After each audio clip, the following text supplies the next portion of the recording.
नमस्कार, मैं हूं एमएस चौहान और आप देख रहे हैं सक्सेस प्लस के इस ऑनलाइन डिजिटल प्लेटफॉर्म को। डियर स्टूडेंट्स, आज जिस थ्योरी को हम पढ़ेंगे वह थ्योरी है Brunner's theory of cognitive learning theory part 2। क्योंकि पार्ट 1 हमने प्रीवियस वीडियो में डिस्कस कर लिया था, तो ऐसे स्टूडेंट्स जिन्होंने पार्ट 1 नहीं देखा है वह पहले पार्ट 1 को देख लें और फिर कंटिन्यूएशन में पार्ट 2 को देखें, तो आपको बेहतर समझ में आएगा। तो आज स्टार्ट करेंगे पार्ट 2 को। ब्रूनर्स की यह जो थ्योरी है कॉग्निटिव लर्निंग, यह एग्जामिनेशन पॉइंट ऑफ व्यू से बहुत ही मोस्ट इम्पॉर्टेंट चैप्टर है।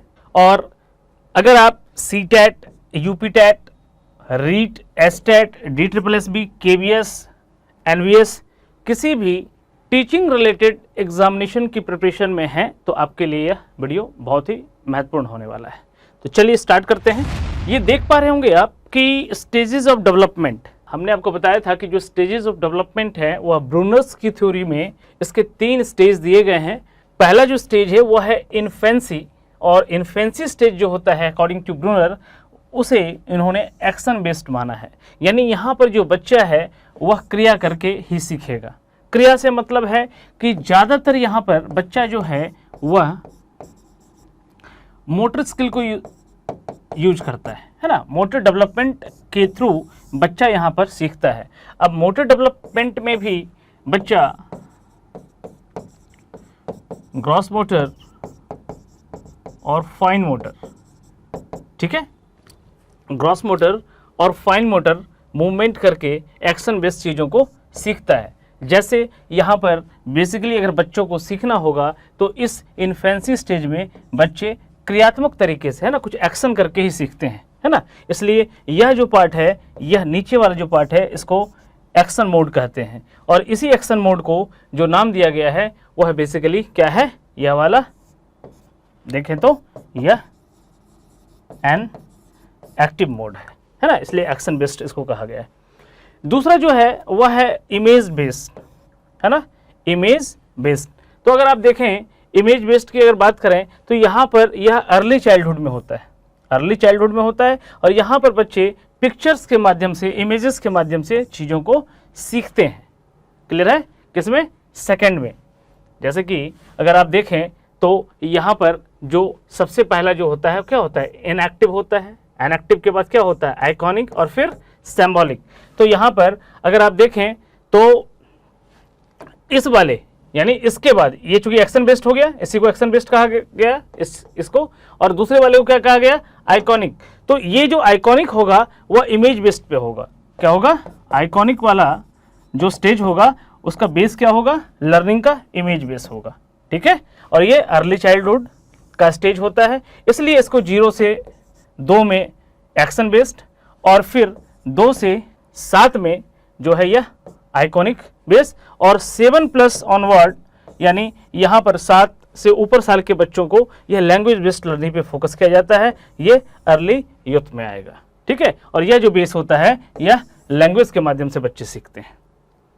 क्लियर है? ये समझ गए होंगे, क्योंकि कई बार परीक्षाओं में थोड़ा घुमा के पूछ देता है, एक्शन बेस्ड लर्निंग पूछ देगा, या इमेज बेस्ड लर्निंग पूछ देगा, या लैंग्वेज बेस्ड लर्निंग पूछ देगा।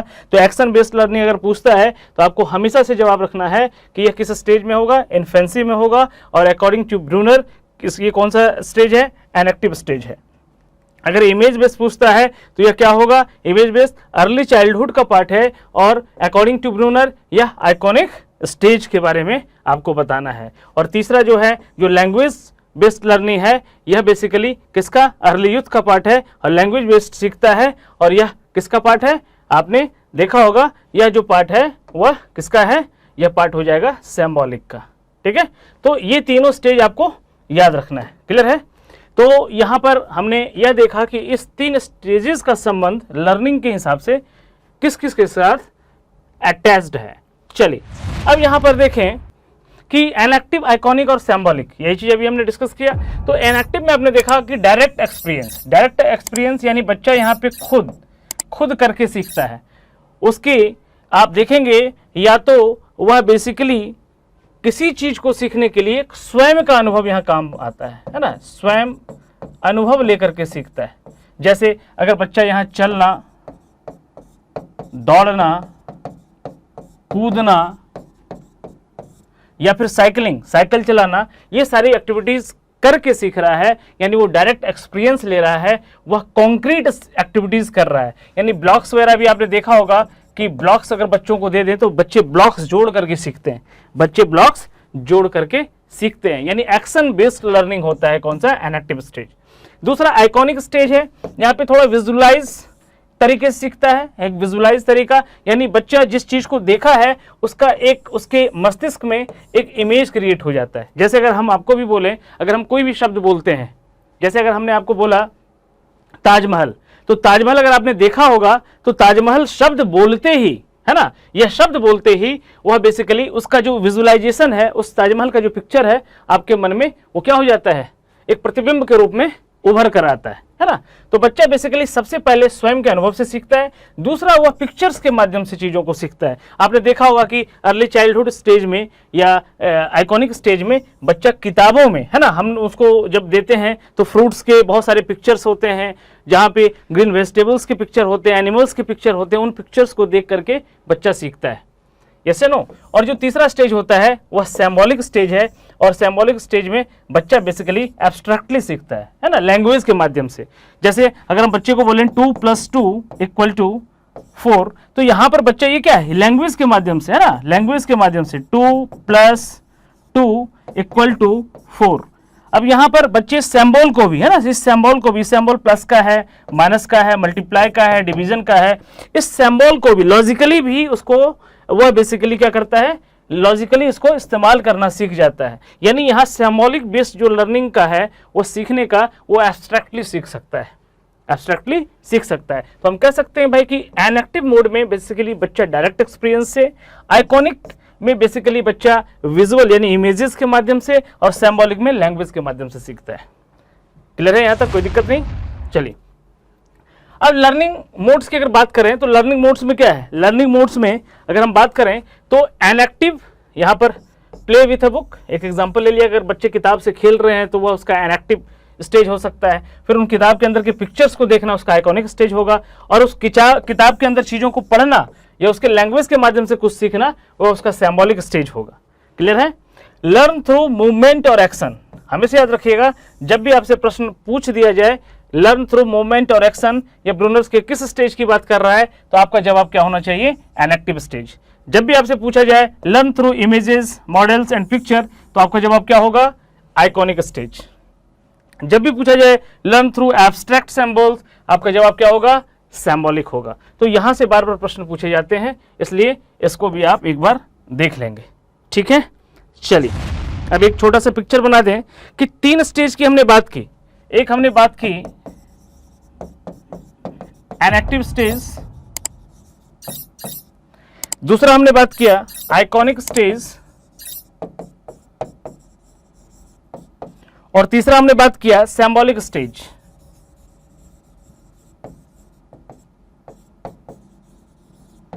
ठीक, अब इस 3 स्टेज से ही प्रश्न पूछे जाते हैं। एक तो आप इसका क्रम याद रखेंगे, है ना, पहले नंबर पे ये, दूसरे पे ये, और तीसरे पे ये।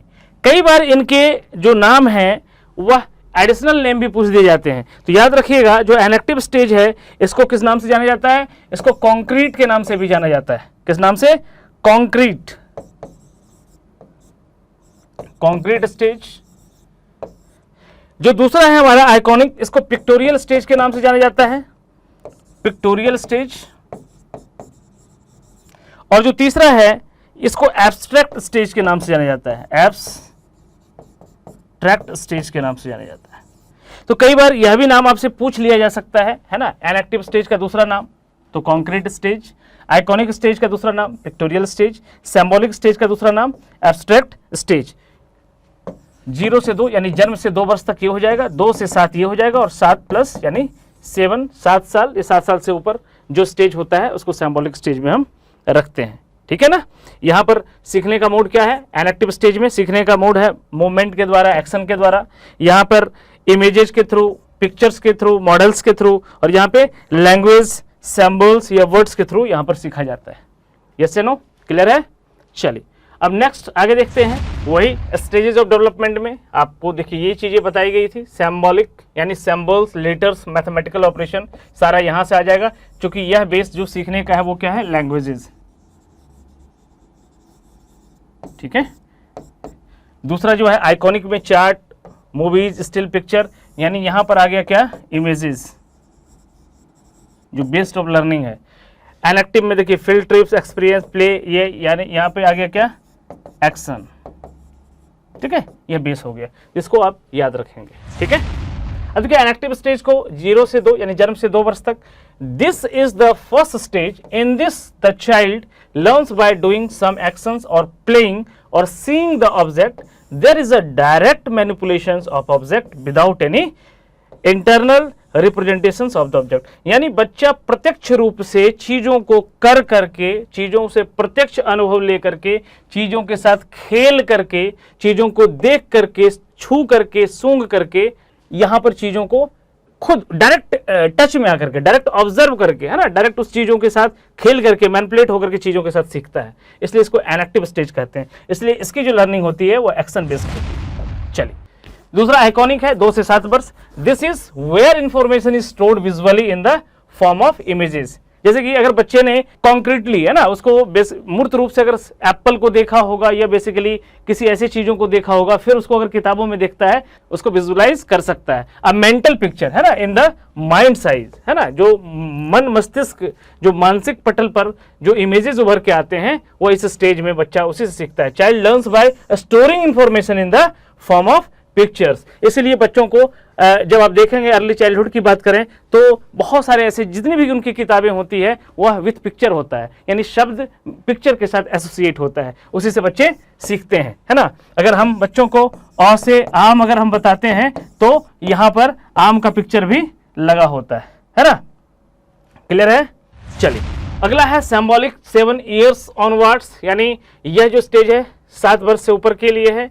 This is the last stage और in the symbolic stage knowledge is stored primarily as words, mathematical symbols और इन अदर सिंबल सिस्टम। मैंने आपको अभी बताया कि यह जो बेस है सीखने का, यह लैंग्वेज बेस्ड लर्निंग होता है, लैंग्वेज, वर्ड्स और यहाँ पर लॉजिक, है ना। लॉजिक यानी यहाँ पर बच्चे सिंबल्स है ना, प्लस माइनस मल्टीप्लिकेशन डिवीजन और शब्द, जैसे अगर कोई जैसे यहाँ पर y square minus x square equal to what, इस तरह से चीजें, मतलब यहाँ पर बच्चे सिंबल को इस्तेमाल कर सकते हैं, मैथमेटिकल सिंबल को इस्तेमाल कर सकते हैं। अगर हमने 4 + 2 + 3 दिया इक्वल टू व्हाट, तो इस तरह के कैलकुलेशन को, इस तरह के चीज़ों को भी बच्चा यहाँ पे करने लगता है। यानी यहाँ पर जो सीखने का जो बेस है वह लैंग्वेज होता है ना, लैंग्वेज बेस्ड लर्निंग, वर्ड्स के माध्यम से बच्चा सीख सकता है। चलिए डिस्कवरी लर्निंग, हमेशा ये प्रश्न आता है कि discovery learning is given bye, तो हमेशा याद रखेंगे तो डिस्कवरी लर्निंग किसके द्वारा दिया गया, ब्रूनर के द्वारा गया। और यह जो कंसेप्ट है डिस्कवरी लर्निंग का, यह बेसिकली क्या है, जब लर्नर, है ना, जब लर्नर यानी जब स्टूडेंट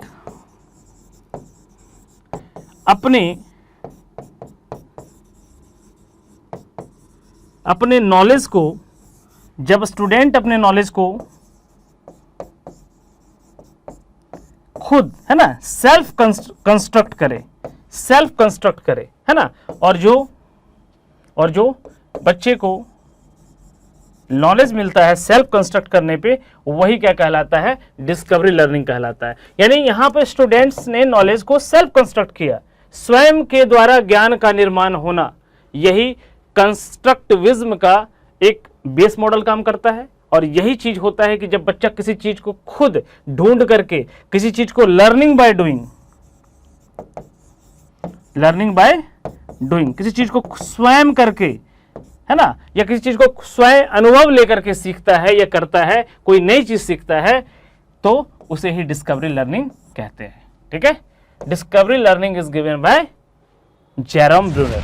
अगला है according to Bruner the teachers should facilitate the learning process by developing lesson that provide the learner with information they need without organising it for them. यानी यहाँ पर कह रहा है कि अगर आप टीचर हैं तो टीचर होने के नाते आपकी यहाँ पर क्या भूमिका है, आपकी सिर्फ यहाँ पर भूमिका है किसकी, आपकी भूमिका है फैसिलिटेट करने की, आपकी भूमिका है सिर्फ फैसिलिटेट करने की, आप फैसिलिटेट कर दें, लेकिन यहाँ पे जो करेगा वह करेगा कौन? स्टूडेंट ही करेगा। यानी यहाँ जो डिस्कवरी का काम है, डिस्कवरी करने का काम है, यह किसका है? लर्नर का है। ठीक है, चलिए। The ideas of discovery learning is often referred to as constructives. अब देखो यहाँ पर ये जो शब्द है ना कंस्ट्रक्ट, इसका सिंपल सा मतलब होता है, जब भी कंस्ट्रक्ट का मतलब होता है यहां पर कि जब नॉलेज को स्टूडेंट क्या करेगा? यहां पर सेल्फ है ना, स्वयं, वह अपने ज्ञान का निर्माता स्वयं बनेगा, है ना, स्वयं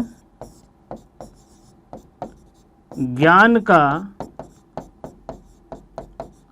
निर्माता होना। ठीक है, तो इसका जो बेस होता है वो कंस्ट्रक्टिव होता है, which emphasises the active role of the learner. क्योंकि वह जब खुद इन्वॉल्व होगा, डिस्कवर करेगा, खुद चीजों को करके सीखेगा, तो वह नॉलेज कैसा होगा? वह नॉलेज जो होगा वह बेसिकली कैसा होगा? वो उसका परमानेंट नॉलेज होगा, है ना, स्थायी ज्ञान होगा। कैसा होगा? स्थायी ज्ञान होगा। स्थायी ज्ञान क्यों होगा? क्योंकि स्थायी ज्ञान इसलिए भी होगा क्योंकि उसने रोट लर्निंग नहीं किया है, रट्टाफिकेशन नहीं किया, वो चीजों को समझ करके, बूझ करके, खोज करके स्वयं अपने ज्ञान का निर्माता स्वयं बना, इसलिए वो ज्ञान क्या होगा? स्थायी ज्ञान होगा। ठीक है, तो जब स्थायी ज्ञान होता है स्टूडेंट का, तो स्टूडेंट किस रोल में आ जाता है? एक्टिव लर्नर के रोल में आ जाता है। यानी यहां पर जो स्टूडेंट है वो पार्टिसिपेट करेगा एज अ एक्टिव लर्नर, है ना, as a active learner in building, understanding and making sense of information. यहां पे जो भी इंफॉर्मेशन उसको मिलेगा, जो भी नॉलेज मिलेगा, वो उसके खुद का होगा, है ना, वो परमानेंट होगा, वो स्थायी ज्ञान होगा। मेरे हिसाब से आपको समझ में आ गया होगा डिस्कवरी लर्निंग क्या है। चलिए नेक्स्ट, बेनिफिट्स क्या है डिस्कवरी लर्निंग का? आखिर ब्रूनर का डिस्कवरी लर्निंग देने का या मेथड देने का क्या है कि भैया डिस्कवरी लर्निंग है क्या, इससे क्या बेनिफिट्स है? तो पेपरों में क्वेश्चंस पूछे जाते हैं। तो सबसे पहला तो ये बेनिफिट है कि helps students learn how to learn, है ना, ये उनकी मदद करता है कि कैसे सीखना है। कैसे सीखना सबसे बड़ा इंपॉर्टेंट है। देखो, कैसे सीखना ही इंपॉर्टेंट है। अगर किसी कंटेंट को या किसी फैक्ट को या किसी नॉलेज को रटा जाए, रोट लर्निंग के माध्यम से बच्चे से रट लें और उसको एज इट इज एग्जामिनेशन में पेपर में लिख लें और उसको उसकी समझ ना हो, तो वह नॉलेज व्यर्थ है, वह ज्ञान व्यर्थ है। दूसरा क्या है? Shift from extrinsic to intrinsic. बच्चे का ज्ञान जो है बेसिकली जो हो वो समझ पर आधारित हो, है ना, और यहां पर बच्चा जो है बेसिकली खुद उसका इंटरेस्ट हो चीजों को सीखने में, डिस्कवर करने में, है ना, उसको खुद से स्वयं करके सीखने में। तीसरा है student find out things independently. बच्चा जो कुछ भी ढूंढे, जो कुछ भी खोजे, वह बेसिकली वह स्वयं से खोजे। देखो यहां पर इंडिपेंडेंटली इसलिए बोला है क्योंकि यहां पर टीचर का भी रोल क्या है? एज अ फैसिलिटेटर है, इसलिए बच्चे को स्वयं करना है ना। इसका मतलब हो गया, इस शब्द का मतलब है लर्निंग बाय डूइंग। इस शब्द का मतलब है गेट नॉलेज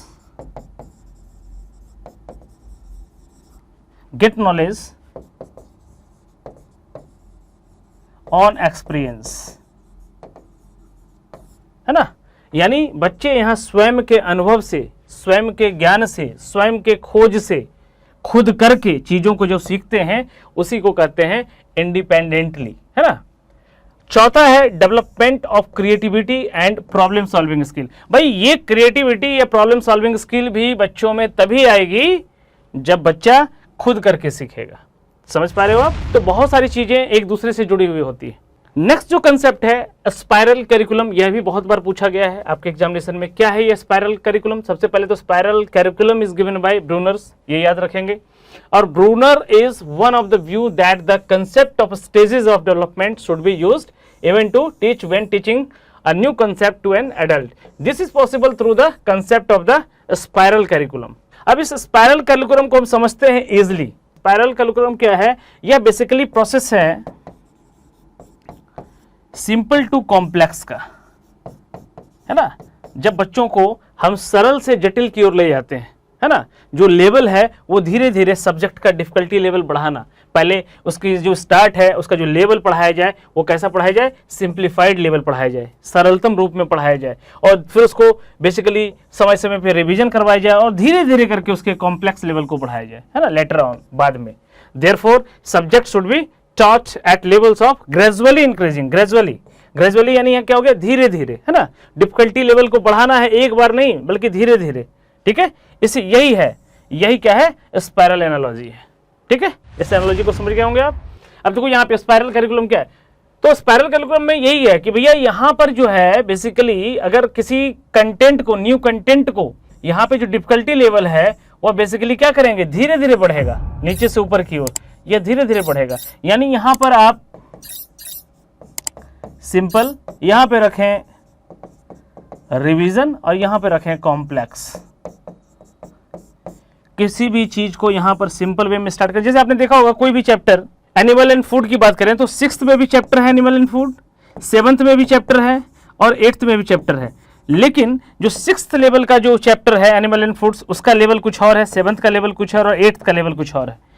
तो 8th की जो उस चैप्टर का लेवल है वो 7 से जुड़ा हुआ है और 7th का लेवल 6 से जुड़ा हुआ है। लेकिन तीनों का जो बेस है वह यहाँ 6 को अगर बोले तो 6 का सिंपल है, फिर उससे थोड़ा सा कॉम्प्लेक्स 7th का है और फिर उससे थोड़ा कॉम्प्लेक्स 8th का है। तो यहाँ पर कहने का मतलब है कि जो लर्नर होते हैं ना, उसका जो सीखने का है वो सिंपल टू कॉम्प्लेक्स ही जाएगा। एज ए टीचर आपको बच्चों को सबसे पहले क्या करना है, सिंपल वे में, है ना, सिंपल वे में चीज़ों को लर्न करवाना है और फिर जा करके बच्चा कॉम्प्लेक्स चीज़ों को सीख पाएगा, ठीक है ना। इस बात को, इसी को स्पाइरल करिकुलम कहते हैं। यानी यहाँ पर चीज़ों को आप स्टार्ट करें, है ना, और यहाँ पर चीज़ों को, पीछे की चीज़ों को भी रिकैप्चुलाइज करते रहें, यानी पीछे की चीज़ों को रिवाइज करते रहें। स्टार्ट सिंपल से करें और फिर आप कॉम्प्लेक्स लेवल तक जाएं, ठीक है। यही है स्पाइरल करिकुलम, ठीक है ना। ये कहा गया है the key ideas is that the material being covered must match the developmental level of the child. As the students understanding develops, concept can be revisited and taught in a more complex way. This revisiting of content creates a spiral curriculum building on existing knowledge towards mastery of a concept. Clear है। यहाँ पे देखो, यहाँ पे basically existing knowledge की भी बात की जा रही है, यानी पीछे जो आपने सीखा है, पीछे जो भी आपने सीखा है उसको भी रिवाइज करके, क्योंकि आगे जो कुछ भी आप कॉम्प्लेक्स लेवल पे सीखोगे वह प्रीवियस नॉलेज के बेस्ड पे ही सीखोगे, इसलिए पीछे की चीजों को रिवाइज करते हुए सिंपल टू कॉम्प्लेक्स लर्न करना है, ये इसका निचोड़, ठीक है। यहाँ पर हमने स्पाइरल करिकुलम के बारे में जाना और हमने स्पाइरल करिकुलम को अच्छे से समझा। क्या है स्पाइरल करिकुलम, बेनिफिट्स क्या है डिस्कवरी लर्निंग के, यह भी हमने देखा, और डिस्कवरी लर्निंग का जो बेस है वह कौन सा बेस मॉडल है यह भी हमने देखा, और डिस्कवरी लर्निंग में एक्चुअली होता क्या है, कैसे काम करता है, स्टूडेंट किस रूप से काम करते हैं, यहाँ पे टीचर का क्या रोल है, ये सारी चीज़ों को हम समझ गए हैं। यहाँ पर हमने 3 स्टेज की बात की ब्रूनर की, जो सबसे ऊपर का स्टेज वो सिंबॉलिक है ना, उसके बाद आइकॉनिक आता है और एनएक्टिव, यानी बेस मॉडल से नीचे से बात करें तो सबसे पहले एनएक्टिव, दूसरा जो है आइकॉनिक और तीसरा सिंबॉलिक। इसकी भी बात की हमने, स्टेजेज में हमने समझा एनएक्टिव को भी, आइकॉनिक को भी और सिंबॉलिक को भी। यह चित्र भी हमने यहाँ पर देखा कि भैया ये लैंग्वेज बेस्ड लर्निंग जो होता है वो सिंबॉलिक से रिलेटेड है, इमेज बेस्ड लर्निंग है वो आइकॉनिक, और एक्शन बेस्ड लर्निंग है वो एनएक्टिव अकॉर्डिंग टू ब्रूनर। क्लियर है। और यहाँ भी हमने इसके एज ग्रुप को समझा, भाई 0 से 2, 2 to 7 और 7+ जो है ये कौन सा होगा। तो सबसे पहले जो जन्म से 2 वर्ष होता है वो कॉन्क्रीट स्टेज आप मान सकते हैं, इसे पिक्टोरियल स्टेज कह सकते हैं और इसको एब्स्ट्रैक्ट स्टेज कह सकते हैं, ठीक है।